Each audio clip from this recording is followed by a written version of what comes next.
యుద్ధం విరమణకు 3 షరతులు విధిస్తోంది ఓ పక్క ఇరాన్, మరోపక్క ఇరాన్ సుప్రీం లీడర్ పేరిట ఒక స్టేట్మెంట్ రిలీజ్ అయింది. ప్రతి రక్తపు బొట్టుకు కూడా సమాధానం చెప్తాము అని చెప్పేసి. ఇంకా హార్ముజ్ సంక్షోభం ఇలాగే కొనసాగితే ప్రపంచ ఆర్థిక పరిస్థితి ఏ విధంగా ఉంది? అంటే వార్ రెటోరిక్ని మనం సీరియస్గా తీసుకోకూడదు. యుద్ధ సమయంలో అలాగే అందరూ మాట్లాడుతుంటారు. వార్ రెటోరిక్, ఎలక్షన్ రెటోరిక్ ఇవన్నీ కామన్. ఎన్నికల్లో డిపాజిట్ గెలంతా ఎవడు కూడా నేనే గెలుస్తున్నా చెప్తాడు. సో అది ఇష్యూ కాదు. ఏమన్నారు అనేది అవన్నీ తన ప్రజల్ని, తన సైన్యాన్ని ఇన్స్పైర్ చేయడానికి వాడుతూ ఉంటారు. సో అది మనం సీరియస్గా తీసుకోకూడదు. కానీ ఈ వారు ఇలాగే ఎన్ని రోజులు కంటిన్యూ అవుతుందని తెలియకుండా ఏం జరుగుతుందని అంచనా ఎలా వేయగలం? ఈ వారు ఇప్పటికే చాలా గందరగోళాన్ని సృష్టించింది. సో అల్టిమేట్గా ప్రపంచాన్ని మరింత అన్సేఫ్ చేస్తుంది, కాస్ట్లీగా వార్ మారుతుంది. కాన్సిక్వెన్సెస్ యుద్ధం అయిపోయాక కూడా చాలా ఏళ్ళు కంటిన్యూ కావాలి. స్ట్రాటజిక్ అలైన్మెంట్లు మారుతుంది. ఎందుకంటే అర్థమవుతుంది ఏ దేశానికి, అన్ని దేశాలకు. సో స్ట్రాటజిక్ బ్యాలెన్స్ కూడా మారుతుంది. ఇప్పుడు నేను ఇంతకుముందు చెప్పినట్లు Russia has become stronger. So మీకు before war what is Russia, after war what is Russia? మీకు ట్రంప్ వచ్చినప్పటి నుంచే రష్యా స్ట్రాంగ్ అయింది. సో ఇప్పుడు ఇంకా స్ట్రాంగ్ అయింది ఈ వార్ వల్ల. రష్యా ఒకప్పుడు ఎకనామిక్ శాంక్షన్స్ ఎదుర్కొన్నది కాస్త ఇప్పుడు రష్యన్ ఆయిల్ అమ్మటానికి సేల్స్ ఎగ్జిక్యూటివ్గా ట్రంప్ మారిపోయాడు. సో ఆ రోజుల్లో ఆంక్షలు పెట్టాడు. ఇప్పుడు sales executive promotion, please by Russian oil, by Russian oil అంటున్నాడు. సో అల్టిమేట్గా ఇప్పుడు రష్యా వాళ్ళు మీడియేట్ చేస్తామంటున్నాడు. చూడండి, అంటే ఉక్రెయిన్ వార్ జరుపుతున్న పుటిన్ నేను మీడియేట్ చేస్తాను అంటున్నాడు. ఆఖరికి ఇరాన్ న్యూక్లియర్ స్టాక్ పైల్స్ కూడా రష్యాకు తరలిస్తాను, సేఫ్గా రష్యాలో పెట్టుకుంటామన్నాడు. ట్రంప్ దాన్ని రిజెక్ట్ చేశాడు అనుకోండి. సో అందువల్ల it is altering the strategic balances కూడా కదా. అలాగే ఇక్కడ కార్గ్ ఐలాండ్ మీద అటాక్ చేయడాన్ని ఏ విధంగా చూడాలంటారు? ఎందుకంటే అమెరికా ఎగ్జిట్ తెలియనప్పుడు బీభత్సం సృష్టిస్తుంది, తనకి వార్ను ముగించడం అనేది ఎలా తెలియనప్పుడు ఆయా దేశాలను విధ్వంసం చేసేస్తుంది అనేది ఒక కామెంట్ ఉంది. ఎంతవరకు చూడొచ్చంటారు ఈ కార్గ్ ఐలాండ్? చెప్పాను నేను కార్గ్ ఐలాండ్ గురించి, సేమ్ క్వశ్చన్ ఆన్సర్ చేశాను. సో అమెరికా ఏంటంటే వన్ ఆఫ్ ద ఆప్షన్స్ ఏంటంటే ఇరాన్లోకి అమెరికన్ సోల్జర్స్ను పంపి అమెరికన్ సైనికులతో గ్రౌండ్ ఆపరేషన్స్ చేయడం అనేది ఒక ఆప్షన్ ఉంది, ఇంకా మిగిలింది. ఎందుకంటే ఏరియల్ బొంబార్డ్మెంట్తో డిస్ట్రక్షన్ చేయగలుగుతారు, కానీ రెజీమ్ చేంజ్ సాధ్యం కాదు. సో అందువల్ల భూతల యుద్ధము చేస్తే, అంటే లెబనాన్లో, సౌత్ లెబనాన్లోకి ఇజ్రాయెల్ ఎంటర్ అయినట్లు, సో అమెరికా ఎంటర్ అయితే తప్ప సాధ్యం కాదు అది. అలా ఎంటర్ అయితే చాలా సీరియస్ ఛాలెంజెస్ కూడా వస్తాయి. ఎందుకంటే ఇప్పటికే 6 చనిపోయారు, ఎంతమంది చనిపోతారో తెలియదు. దానికి అమెరికా సిద్ధంగా లేదు. సో అందువల్ల మీకు American lifes matter a lot to them. So అందువల్ల మీకు అది ఏ స్థాయికి వెళ్తుంది అనేది ఎవరికి, ఆఫ్ఘనిస్తాన్లో 20 ఏళ్ళు తిష్ట వేసుకుని ఆఖరికి ఖాళీ చేయాల్సి వచ్చింది. సో అందువల్ల గ్రౌండ్ ఇన్వేషన్కు ట్రంప్ హెజిటేట్ చేస్తుంది, ఎందుకంటే అది లాంగ్ డ్రాన్ వార్గా మారిపోవచ్చు అని. సో అందువల్ల ఇంకో ఆప్షన్ ఏంటంటే ఇరాన్కు ఆయిల్ రెవెన్యూ కీలకం కనుక ఇరాన్ ఆయిల్ సప్లైస్ తన చేతిలో పెట్టుకుంటుంది. Venezuela type operation. So Venezuela oil resources తన చేతిలోకి పెట్టుకున్నాడు. అక్కడ రెజీమ్ చేంజ్ జరగలే కదా. సో అందువల్ల ఇక్కడ కూడా ఆ రకంగా ఏమైనా చేస్తాడు. ఆ కార్గ్ ఐలాండ్ తన కంట్రోల్లోకి తీసుకుంటే ఇరాన్లో ఎవరు అధికారంలోకి వచ్చినా అమెరికా చెప్పినట్టే ఆల్టరేట్ జరపాలి. అదొక ఆప్షన్గా ట్రంప్ ఆలోచిస్తున్నట్టు కనబడుతుంది. అలాగే ఐక్యరాజ్య సమితిలో ఇరాన్కి వ్యతిరేకంగా భారత్ తీర్మానం చేయడాన్ని ఏ విధంగా చూడాలంటారు? మనకేం స్ట్రాటజిక్ అవసరం లేవు ఇరాన్తో? అంటే భారత్ తీర్మానం చేయలేదు, అది కో స్పాన్సర్. అంటే మనం గల్ఫ్ దేశాలతో పాటు ఇండియా కూడా one of the sponsor. So ఈ వార్ మొదలైనప్పటి నుంచి మోడీ ఫారిన్ పాలసీ డిజాస్టర్, ఒక రకంగా clean bowl. So Narendra Modi 11 ఏళ్లలో అతిపెద్ద ఫారిన్ పాలసీ ఫెయిల్యూర్ ఏంటంటే ఇది, ఈ వార్. ఎందుకంటే యుద్ధం ప్రారంభానికి కొద్ది గంటల ముందు ఇజ్రాయెల్ వెళ్ళాడు. ప్రపంచమంతా వార్ క్రిమినల్ అని చెప్తుంటే ఒక్క అమెరికా తప్ప నెతన్యాహుకు సపోర్ట్ చేసేవాళ్ళు ఎవరు లేరు. ఈవెన్ ఇజ్రాయిల్లో కూడా తీవ్ర ప్రజా వ్యతిరేకత ఉంది. ఇవాళ ఎన్నికలు జరిపితే నెతన్యాహు మళ్ళీ పవర్లోకి వస్తారని గ్యారంటీ లేదు. అవినీతి కుంభకోణాల్లో సుప్రీంకోర్టులో విచారణ ఉంది. ఈవెన్ జైలుకి వెళ్ళినా ఆశ్చర్యపడాల్సింది లేదు. అలాంటి హైలీ డిస్క్రెడిటెడ్ లీడర్కు అండగా వెళ్ళారు Modi. So that it still shows your biggest failure. So నీకు ఒక స్ట్రాటజిక్ అంచనా ఉండాలి కదా. సో ఇజ్రాయెల్కు ఈ సమయంలో నెతన్యాహుకు అండగా వెళ్ళడం వల్ల ఏమొస్తుంది అని. తర్వాత మనకు ఇజ్రాయెల్ అవసరము, అలాగే అదే సమయంలో ఇస్లామిక్ కంట్రీస్ కూడా సౌదీ అరేబియా, యుఏ లాంటి దేశాలు అవసరం, ఇరాన్ అవసరం. అంటే ఈ 3 ప్లేయర్స్ మనకు అవసరం ఉన్నప్పుడు మన దాంట్లో పార్టిజాన్ స్టాండ్ తీసుకోవడం ద్వారా మనం ఏం సాధించాం.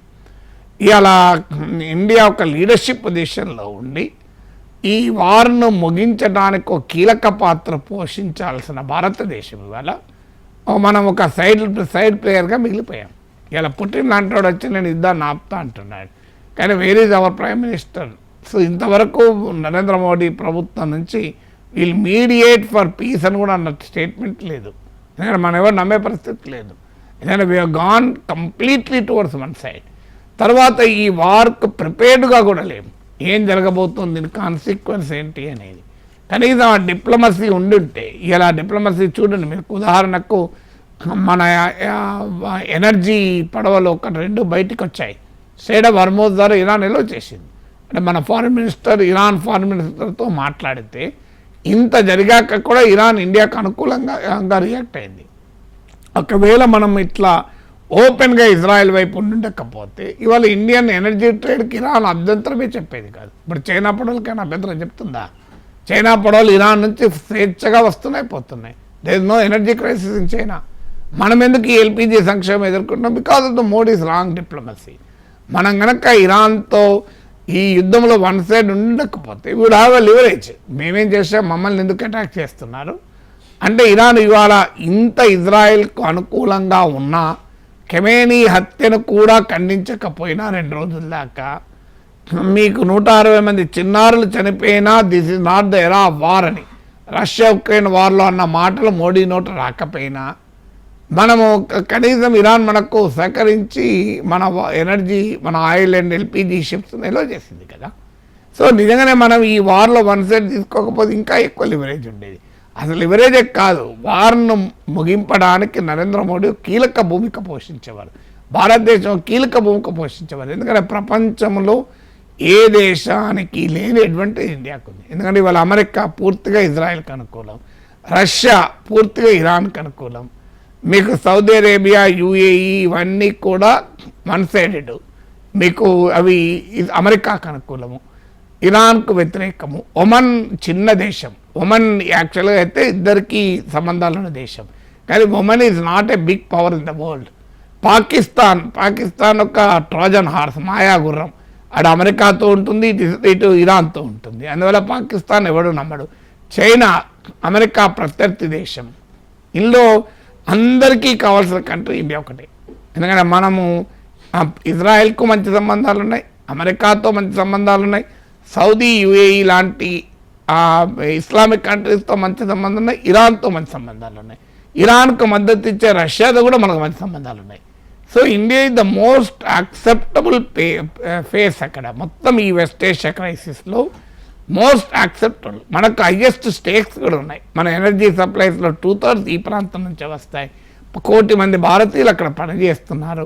ఇలా ఏ రకంగా చూసినా ఇవాళ ఇండియా విశ్వగురువు కావటానికి ఒక గొప్ప అవకాశం ఈ వారు ఉండేది. ఇంకెవరికి లేదు, ట్రంప్కి లేదు, మీకు పుటిన్కి లేదు, జింపింగ్కి లేదు, ఓన్లీ భారత ప్రధానమంత్రికి ఉండే. ఆ అవకాశాన్ని చేజేతులు వదులుకున్నా పోనీ దాన్ని ఇన్ రిటర్న్ ఏం సాధించామంటే నథింగ్. ఏం లాభమైంది మనకు? ఆపరేషన్ సింధూర్లో మనకేమన్నా పాకిస్తాన్ వ్యతిరేకంగా అమెరికా వచ్చి సహకరించిందా? సో అందువల్ల it's a big foreign policy disaster of Modi. భారతదేశం విశ్వగురువు కావటానికి వచ్చిన ఒక అపూర్వ అవకాశాన్ని నరేంద్ర మోడీ ప్రభుత్వం వదులుకుంది కదా. నాగేశ్వర్ గారు, ఇప్పుడు భారత్ ఇరాన్ అమెరికా యుద్ధం వల్ల అతిపెద్ద సంక్షోభాన్ని ఎదుర్కొంటుంది, అది ఎల్పిజి గ్యాస్ సిలిండర్లు. ప్రతిరోజు మనం చూస్తున్నాం హోటల్ ఇండస్ట్రీలు మూతపడే అవకాశం ఉందంటున్నారు, అలాగే స్ట్రీట్ ఈట్ స్టోర్లు అన్నీ కూడా మూతపడే అవకాశం ఉందంటున్నారు. ఏంటి ఊహించలేదా? అసలు ప్రిపేర్డ్గా లేమా? ఇంత సంక్షోభం ఒక్కసారిగా 15 రోజులకి ఎందుకు సంభవించింది? అంటే మనము అంటే వార్ ఇంత ప్రొలాంగ్ అవుతుందని అనుకోలేదా? డెఫినెట్గా సమ్వేర్ సంథింగ్ ఈజ్ ల్యాకింగ్ కదా. ఎందుకంటే మనకు తెలుసు ఇరాన్ యుద్ధంలో ఖచ్చితంగా స్ట్రెయిట్ ఆఫ్ హార్మోజ్ మూసేస్తుందని. మనం యుద్ధం స్టార్ట్ అయ్యాక ఎల్పిజి ప్రొడక్షన్ను ర్యాంపప్ చేయమని ప్రభుత్వం ఆదేశించింది. 10% వరకు ఎల్పిజి ప్రొడక్షన్ పెరిగింది అని అంటున్నారు. సో మనము గ్యాస్ రిజర్వ్స్ లేవు మన దగ్గర, నెగ్లిజిబుల్. మీకు ఆయిల్ రిజర్వ్స్ అన్నా కొంతమంది 50 days సరిపోయే ఆయిల్ రిజర్వ్స్ ఉన్నాయి అంటున్నారు, 74 daysకి సరిపోయే ఆయిల్ రిజర్వ్స్ ఉన్నారు. అక్కడ కూడా మనం జాగ్రత్త పడలే. ఇలా మీరు చైనాకు 4 నెలలు, అమెరికాకు చైనాకు 4 monthsకి సరిపోయే ఆయిల్ రిజర్వ్స్ ఉన్నాయి. మనము 2 months సరిపోయే ఆయిల్ రిజర్వ్స్ అవి ఎక్స్పాండ్ చేసుకోవాలని చాలా కాలంగా టాక్ ఉంది. ఎక్స్పాండ్ అది చేయలేకపోయాము. గ్యాస్ రిజర్వ్స్ అయితే మనకు దాదాపు నెగ్లిజిబుల్. మనము ఆల్రెడీ గ్యాస్ సప్లైస్ అమెరికాతో ఎల్పిజి సప్లైకి అగ్రిమెంట్ చేసుకున్నాం, కానీ అది రావాలంటే 15-20 days పడుతుంది. రష్యన్ ఆయిల్ విషయంలో మన ప్రభుత్వం ట్రంప్ చెప్పినట్టు వినడం వల్ల అది ఎంత నష్టం అంటే, మనకు రష్యా సప్లై చేసే ఆయిల్తో పోలిస్తే ఇప్పుడు చాలా డాలర్లు పెరిగింది. సో అదంతా మనం ఇప్పుడు ఎక్కువ చెల్లించాలి. రష్యా మన దగ్గర మన క్రెడిబిలిటీ పోగొట్టుకున్నాం. అంటే మీరు అమెరికా వాడు చేస్తే అప్పుడు మీరు చెప్పినట్టు వింటారు, ఇప్పుడు మళ్ళీ కొంటామని అంటారు. ఇరాన్ నుంచి ఆయిల్ కొనడం మానేశాము. సో అందువల్ల it's a complete comprehensive failure దానికి ఇది ఒక ఉదాహరణ. సో ఈ వార్ రాబోతుందని తెలుసు. ఇప్పుడు అదంతా ఎందుకు, ఇప్పుడు రేపు ఫెర్టిలైజర్ క్రైసిస్ రాబోతుంది. ఇప్పటికి మోడీ ప్రభుత్వం రివ్యూ చేసింది. ఇంతవరకు చెప్పేటండి, మీరు ఎక్కడన్నా పేపర్లలో ప్రముఖంగా ఎక్కడన్నా చిన్నగా వచ్చిందో నాకు తెలియదు, Modi government reviews impending fertiliser shortage అని ప్రముఖంగా పేజ్ 1లో అయితే ఎక్కడ చూడలే. లోపల ఏమైనా ఉందో తెలియదు నాకు. సో మరి ఫెర్టిలైజర్ షార్టేజ్ రాబోతుంది. నేను ఇవాళ March 15 చెప్తున్నా, ఫెర్టిలైజర్ షార్టేజ్ భయంకరంగా రాబోతుంది అని. నాకే తెలిసినప్పుడు మోడీ ప్రభుత్వం తెలియదా? ఫెర్టిలైజర్ భారీ ఎత్తున స్టాక్స్ అన్న పెట్టుకోవాలి కదా. ఎందుకంటే ఇప్పుడు యూరియా మనకు అత్యధికంగా గల్ఫ్ నుంచే వస్తుంది, more than 50%. తర్వాత మీకు అమోనియా, ఫాస్ఫేట్, పొటాష్ ఇదంతా కూడా మీకు గల్ఫ్ కంట్రీస్ నుంచే ప్రధానంగా వస్తుంది. మనకు వచ్చేటువంటి ఫెర్టిలైజర్ ఇంపోర్ట్స్లో అత్యధిక ఆయిల్ ఒకటే కాదు. సో దీంతో ఫెర్టిలైజర్ ప్రైసెస్ భారీగా పెరగబోతున్నాయి. ఆల్రెడీ 10 to 20%, 30% దాకా పెరిగాయి. రేపు ఫెర్టిలైజర్ సప్లైస్ డిస్రప్ట్ అవుతుంది. మీకు రేపు రెడ్ సీని కూడా మీకు వీళ్ళు టార్గెట్ చేశారనుకోండి హూతీస్. సో ఈ వార్ ఇంకా కంటిన్యూ అయితే మీకు జూన్లో మనకు మాన్సూన్, అంటే జూన్లో మాన్సూన్ అంటే మనం మేలోనే స్టాక్స్ పెట్టుకోవాలి ఎరువుల్ని. Already middle of the March ఉన్నాం. వారు ఎప్పుడు ఆగాలి, ఎప్పుడు మనకు ఫెర్టిలైజర్స్ రావాలి, ఫెర్టిలైజర్ రానప్పుడు మనకున్న ప్రత్యామ్నాయం ఏంటి, అగ్రికల్చర్ ప్రొడక్షన్ దెబ్బతిన్నదా? సో ఎక్కడ మీకు ప్రిపేర్నెస్ ఉంది? ఎందుకు ఈ వార్ మొదలు కాకముందు ఎల్పిజి క్రైసిస్ పైన రివ్యూ చేసిందా ప్రభుత్వం? అసలు ఈ వార్ పట్ల ప్రిపేర్నెస్ లేదు అనే ప్రశ్న రావడానికి ఇదే కారణం కదా. మనం చూస్తున్నాం డొమెస్టిక్ సిలిండర్స్ కూడా ఎలాంటి ఇబ్బంది లేదని చెప్పేసి కేంద్ర పెట్రోలియం శాఖ సంయుక్త కార్యదర్శి డైరెక్ట్గానే స్టేట్మెంట్ ఇస్తారు, కానీ వాస్తవ పరిస్థితులు అందుకు భిన్నంగా ఉన్నాయి. కమర్షియల్ ఎల్పిజి అయితే నీకు సివియర్ షార్టేజ్ ఉంది. చిన్న చిన్న బిజినెస్లు మూతపడుతున్నాయి, చిన్న చిన్న ఇండస్ట్రీస్ మూతపడుతున్నాయి, రెస్టారెంట్స్, ఈటరీస్ మూతపడుతున్నాయి. ఆల్రెడీ కమర్షియల్ సిలిండర్స్లో బ్లాక్ మార్కెట్ భయంకరంగా జరుగుతుంది. కనీసం బ్లాక్ మార్కెట్ను ఆపాలి కదా. సో మీకు డొమెస్టిక్ ఎల్పిజికి ఇప్పటివరకైతే ప్రాబ్లం లేదంటున్నారు, కానీ ఆ టెన్షన్ అయితే మొదలైంది. సో ఎంతకాలం ఎల్పిజి డొమెస్టిక్ కన్జ్యూమర్స్ను కమర్షియల్ వాటికి ఆపి డొమెస్టిక్ ఇవ్వడం వల్ల కాస్త ఈ ప్రాబ్లం ఆగింది. But how long we can sustain అనేది క్వశ్చన్ మార్కే. నాగేశ్వర్ గారు, ఫైనల్గా ఈ వార్ని ఆపడంలో కానీ గ్లోబల్ పీస్ విషయంలో కానీ యునైటెడ్ నేషన్ కౌన్సిల్ ఫెయిల్యూర్ అని అనుకోవచ్చా? యునైటెడ్ నేషన్స్ ఏం చేస్తుంది? అసలు దానికి అదొక ఆర్మీ ఉందా యుఎన్కు? అలా కాదు, యుద్ధాలు ఆపడం కానీ వరల్డ్ వైడ్ రాంగ్ నోషన్ ఏంటంటే యునైటెడ్ నేషన్ అనేది ఒక బలమైన వ్యవస్థ అని భ్రమపడద్దు. యునైటెడ్ నేషన్స్ ఏముంది, ఆ మెంబర్ కంట్రీస్ ఉంటేనే కదా. ఎప్పుడో అదొక క్లబ్, ఎప్పుడో 50 మంది కలిసి క్లబ్లో ఉంటారు. క్లబ్ ఏం చేస్తుంది? ఆ క్లబ్కి ఒక సెక్రటరీ ఉంటాడు, 4 స్టాఫ్ ఉంటారు, అంతకన్నా ఉంటుంది. ఈ 50 మంది కొట్టుకున్నారు అనుకోండి, క్లబ్ కొట్లాటను క్లబ్ ఆపలేదు అంటే ఏమన్నా అర్థం ఉంటుందా? క్లబ్ ఎట్లా అవుతుంది? క్లబ్కి ఏముంటుంది power? United nations is like a club. So it doesn't have any powers కదా. మీకు మెంబర్ కంట్రీసే పవర్స్ దానికి. అంటే ప్రపంచంలో ఉండే పవర్ డైనమిక్సే యుఎన్ డిసైడ్ చేస్తుంది తప్ప యుఎన్ అనేది గ్లోబల్ పవర్ డైనమిక్స్కి అతీతమైన వ్యవస్థ అని భ్రమపడితే ఈ ప్రశ్న ఉత్పన్నమవుతుంది. ఆ భ్రమే మనకు ఉండకూడదు అంటాడు. United nations is a club of countries.